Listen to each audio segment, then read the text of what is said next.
Southeast Asia correspondent Jonathan Head in Bangkok. The Asia and the Pacific is home to at least 17 million people with disabilities, many of whom are excluded from leading a fulfilling and productive life. That is the assessment from a UN project which is calling for action to address deep-rooted attitudes in Asian society and an outdated understanding of what inclusion might mean. Cassandra Chiu is the first Singaporean woman to benefit from a guide dog. She works as a counselor and director of the Safe Harbor Counseling Center and advocates on behalf of people with disability. She gave me her view on the Asian attitude towards disability. I would say that the Asian attitudes towards disability is very much caused, the background of it is very much because of our religion as well as culture in this region, and we tend to view and interact with persons with disabilities and view them as objects of pity, and that's not quite helpful. It is not indeed helpful to be objects of pity. And what needs to be done, Cassandra? You believe in a social model over a charity model? Absolutely, because when we are objects of pity, I lost my train of thought.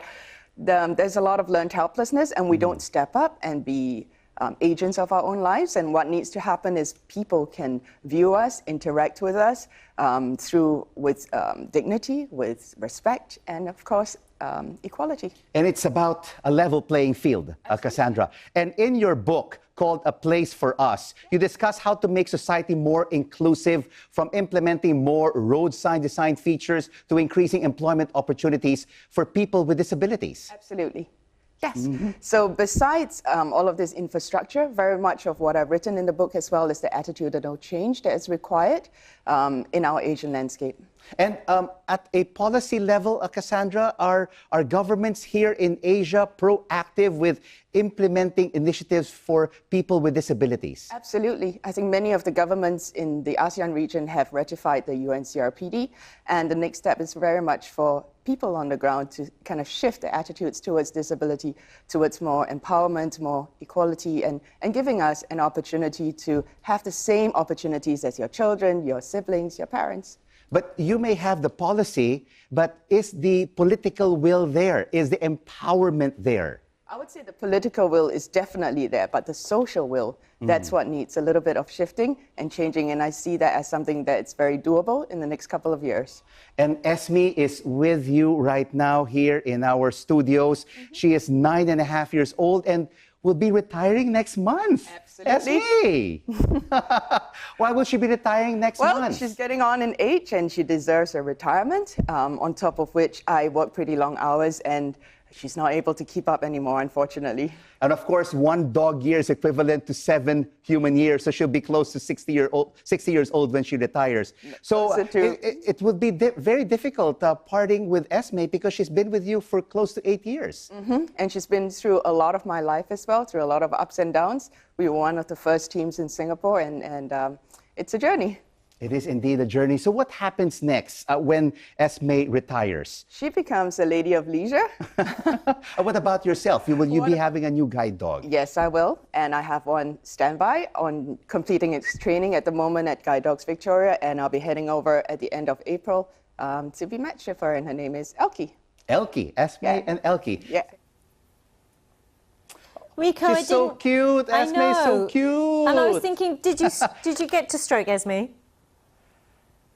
Yes, I got to pat her. She was so quiet during the whole interview. She's both a Labrador and a Retriever, Golden Retriever breed.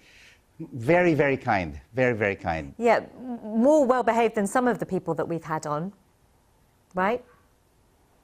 Absolutely. We won't say any more. You've been watching NewsDay and Babita Sharma in London. And I'm Rico Hizon in Singapore. Stay with us. Well, Babita, denim lovers like you and me, well, get the opportunity to invest in more than just a pair of Levi's. We'll see why the world's biggest denim brand is going public yet again. Yeah, I know that sometimes you're hiding a pair of jeans under that desk. We know, Rico, we know. Stay with us. We'll be back with the headlines next. Not tonight, though. See you soon.